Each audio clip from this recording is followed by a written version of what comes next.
Obviously, like you're getting like a ton of like government support in it in terms of like bounce back loans to keep businesses running, especially to cover like the rent in the shortfall, as well as like expand the business, even employ other people as well.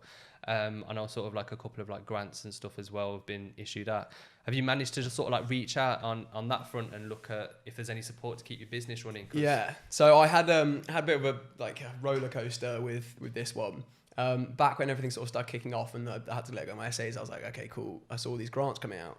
And obviously everyone then realised that if you're paying council tax instead of business rates, you're not eligible for the grants. So that was the first sort of bummer. And then we were like, okay, cool. There's not a grant for us. Then another month goes by and they release the discretionary grant scheme, which is the one for people that are paying council tax instead of business rates. So obviously I applied to Bath Council, I applied to the West Berks Council, which is where my business is based, and then I also applied to the Reading Council, which is where my other property was, just in case I thought maybe I could squeeze a grant out of them. And then months went by and I didn't hear back from anyone. So I was like, okay, I just sort of guessed I wasn't going to get anything. And I'd switched my focus over to deal sourcing and try and make back some of that money that I'd lost on those units. And then obviously sort of a few months went by, and this was probably about 3 weeks ago now.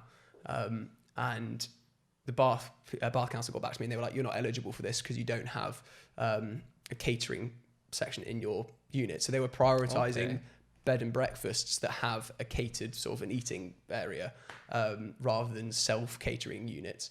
So they were basically saying due to the demand, and I mean it's Bath, obviously there are thousands of SAs in Bath.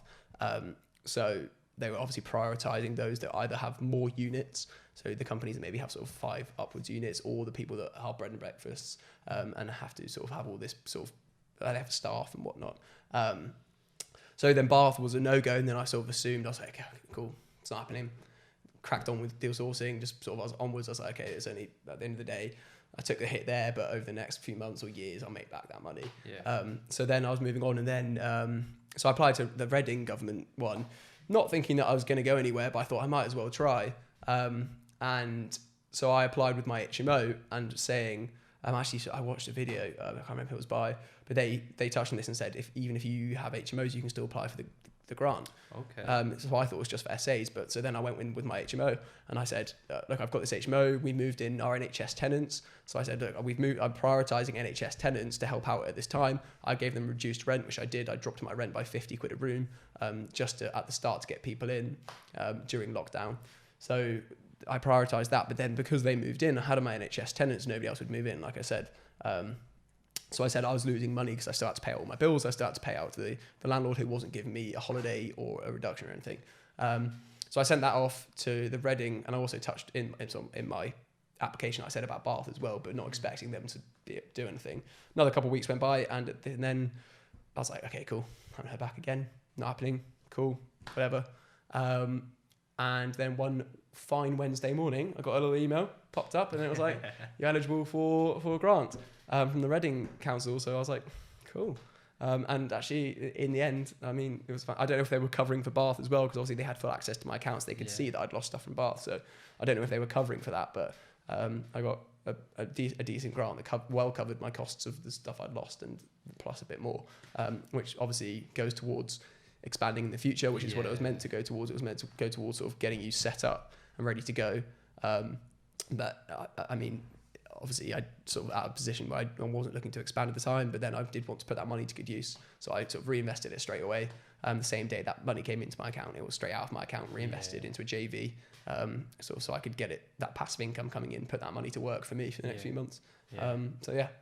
Yeah, I mean, to be honest with you, like you said, with sort of like the grants and stuff, they're there, but I think a lot of people don't know the sort of process about in terms of like applying for it and what hoops you have to go through. I mean, it took you, like you said, a couple of months back and forth emails, like constantly. And like I said, in the future, when that money is returned to you, it is going to be back into the ecosystem. You're going to be definitely. more SAs, which means more cleaners, which means more to the sort of the local economy and stuff. So 100%.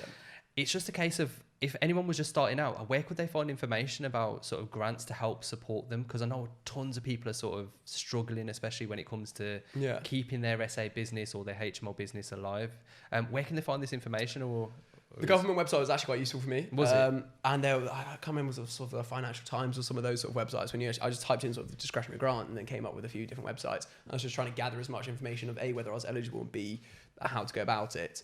I'm not sure if they're still available, because I caught it right at the tail end when they emailed me saying, we saw you emailed us 2 months ago, but we didn't receive your application. So if you apply now, even though we've closed the dates, you still might have a chance. So they actually, I was so lucky that they emailed me back even after the closing date.